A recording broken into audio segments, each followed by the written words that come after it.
Health ഇൻഷുറൻസിൽ സമഗ്രമായ പല മാറ്റങ്ങളും വന്നുകൊണ്ടിരിക്കുന്ന ഒരു സമയമാണിത്. അതിൽ പ്രധാനമായ ഒരു മാറ്റം എന്ന് പറയുന്നത് GST ആണ്. അതായത് നിലവിലെ സാഹചര്യത്തിൽ 18% GST ആണ് നമ്മൾ ഹെൽത്ത് ഇൻഷുറൻസിന് പേ ചെയ്തുകൊണ്ടിരിക്കുന്നത്. അതായത് 10,000 രൂപയുടെ ഒരു ഇൻഷുറൻസ് എടുക്കുകയാണെങ്കിൽ 10,000 രൂപ പ്രീമിയം ഉള്ള ഒരു ഹെൽത്ത് ഇൻഷുറൻസ് എടുക്കുമ്പം 18%, അതായത് 1,800 രൂപയോളം നമ്മൾ GST ആയിട്ട് പേ ചെയ്യുന്നുണ്ട്. എന്നാൽ GST ഒഴിവാക്കാൻ ഗവൺമെന്റ് തീരുമാനിക്കുകയും ആ തീരുമാനം GST കൗൺസിലിന്റെ അംഗീകാരത്തിന് വിടുകയും ചെയ്തു.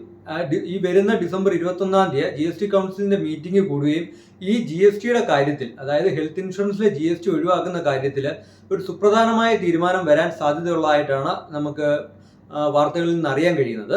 GST കൗൺസിലിന്റെ ഭാഗത്തുനിന്ന് അങ്ങനെ ഒരു അനുകൂലമായ തീരുമാനം വരികയാണെങ്കിൽ തീർച്ചയായിട്ടും ഹെൽത്ത് ഇൻഷുറൻസ് പ്രീമിയത്തിൽ വലിയൊരു ആശ്വാസമായിരിക്കും.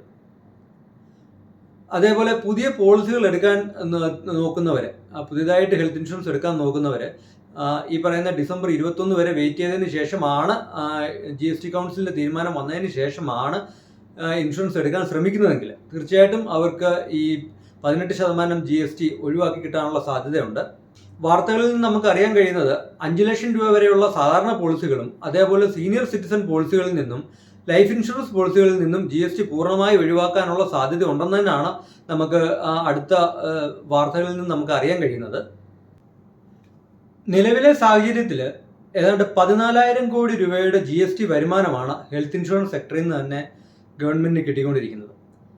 ഇത്രയും എമൗണ്ട് ഗവൺമെന്റ് വേണ്ടാന്ന് വെക്കുന്നുണ്ടെങ്കിൽ നമുക്ക് മനസ്സിലാക്കാനുള്ളത് ആരോഗ്യ മേഖലയുടെ കാര്യക്ഷമമായ നടത്തിപ്പിന് ഹെൽത്ത് ഇൻഷുറൻസ് വളരെ അനിവാര്യമായ ഘടകം തന്നെയാണ്.